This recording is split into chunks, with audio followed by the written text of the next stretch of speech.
জ্বালানি তেল নিতে গিয়ে ফিলিং স্টেশনে নিয়োজিত এক কর্মচারীকে মারধরের অভিযোগ উঠেছে সাবেক এক সেনা কর্মকর্তার বিরুদ্ধে।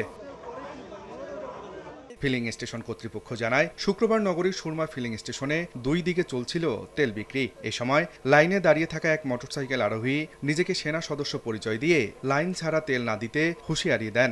তার কথা না শোনায় বিকেল 4টার দিকে তেল বিক্রির কাজে নিয়োজিত এক কর্মীকে মারধর করেন তিনি। পয়েন্টে দাঁড়াইছি, উনি দুইবার আসে আমাকে ঠেট দিয়ে গেছে, ম্যানেজারকে ঠেট দিয়েছে আমার, যে এখানে আমরা স্লিপে তেল দিচ্ছি। উনি দুইবার ঠেলে দেওয়া, তিনবারে এসে আমার কোনো কথা নেই, চোখের মধ্যে আগে মারছে, তারপর হেলমেট দিয়ে মাথার মধ্যে মারছে। সারা মাসে তেল নেয়, মাস শেষে আবার পেমেন্ট করে, তাদের তেল দেওয়া হয় আলাদাভাবে। এইটার কারণে ক্ষিপ্ত হয়ে হামলা করছে। উনি আসলে বুঝতেও পারেননি যেটা আসলে এভাবে তেল দিচ্ছে। আমরা তো অনেকক্ষণ দীর্ঘক্ষণ ধরে লাইনে দাঁড়িয়ে আছি, এভাবে যদি তেল দেয় তাহলে তো আমাদের অনেক সময় লাগতে পারে। সেজন্য সে না বুঝেই দৌড়ে এসে একটা ঘুষি মারছে। তবে সাবেক ওই কর্মকর্তা বলেন, দীর্ঘ 4 থেকে 5 ঘন্টা লাইনে দাঁড়িয়ে থাকলেও ফিলিং স্টেশনের কর্মচারীরা লাইন ছাড়া তেল দিচ্ছিলেন। এ সময় মেজাজ হারিয়ে কর্মচারীর গায়ে হাত তোলায় দুঃখ প্রকাশ করেন তিনি।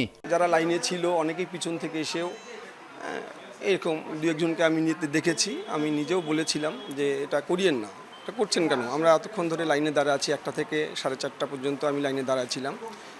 প্রচণ্ড রোদ ছিল, ম্যানেজার নিজেও এসে তাকে শাসাচ্ছিল, আবার ম্যানেজারও হেল্প করতেছিল তেল দিতে।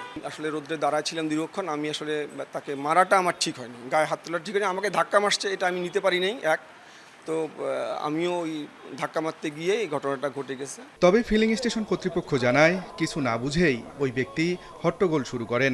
আমাদের এখানে 205টা অফিস চুক্তিবদ্ধ আছে, যারা আমাদের সারা বছর চুক্তিতে আমাদের তেল নেই, ওনাদের সাথে চুক্তি আছে। ওনাদের একটা আলাদা লাইন করা আছে, আমরা সেই লাইন থেকে তেল নেই।